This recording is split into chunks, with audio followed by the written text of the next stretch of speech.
အားလုံးမင်္ဂလာပါဒီတစ်ခါမှာတော့လက်ပံပွင့်လေးနဲ့ဝက်သားလေးနဲ့ကြော်မှာပါအရင်ကစားလို့ကောင်းလို့ဇူးဘယ်လိုမျိုးကြော်လဲတစ်ချက်လောက်ကြည့်လိုက်ရအောင်နော်ရေဦးဆိုလက်ပံပွင့်ကြောက်လေးတွေကိုပြုတ်လိုက်မယ်ပြီးဝက်သားလေးကိုလည်းပေါင်းအိုးလေးနဲ့ပေါ့နော်ရှူးထားလိုက်ပါမယ်ရှင်လက်ပံပွင့်လေးတွေနူးအိလာပြီဆိုရင်တော့အေးခံပြီးတော့ပွင့်ခေါက်လေးနဲ့အခုလိုမျိုးပေါ့နော်အထက်ကအဆန်လေးတွေကိုတက်တက်စီခွာလိုက်ပါမယ်ပြီးတော့ကြိတ်ဆက်လေးနဲ့ကြိတ်လိုက်ပါမယ်ရှင်ကြိတ်လိုက်ဒီလိုမျိုးလေးရရပေါ့နော်ဒါကတော့ဝက်သားလေးကိုလည်းကြိတ်ထားတာပါရှင်ကဲစပြီးတော့ကြော်မယ်စီထက်မယ်စီပူလိုင်းဆက်နွင်းထက်ကျက်သွန်ပြူလေးစီသက်ပြီးလို့ရှိရင်တော့အစင်းသင်းကြိတ်ထားတဲ့ဝက်သားလေးတွေကိုလည်းထည့်ပြီးတော့ကြော်လိုက်ပါမယ်ရှင်ဝက်သားလေးတွေကိုထည့်ပြီးတော့စီလေးတက်ပြီးလို့ရှိရင်ခုနကြိတ်ထားတဲ့လက်ပံပွင့်ခေါက်လေးတွေကိုထည့်ပြီးတော့တခါတည်းစီတက်လိုက်ပါမယ်ရှင်တခါတည်းထည့်ကြော်လိုက်မယ်ပေါ့နော်ဒါလေးကိုအပေါ်အောင်နှက်ဆက်အောင်ရောင်းမလေးနဲ့မွေးပြီးဆိုရင်အရသာလေးတွေထည့်မယ်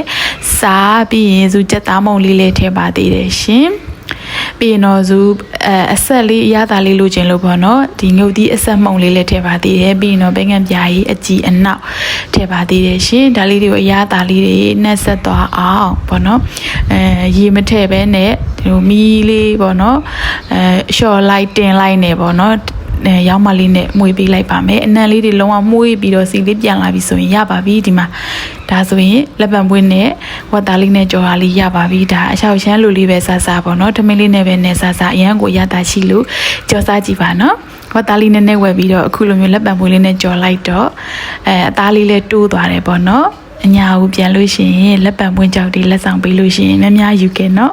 ဆိုဗီဒီယိုလေးကိုစောင့်ကြည့်ပေးလို့ကျေးဇူးများတင်ပါတယ်အားလုံးပဲတတာ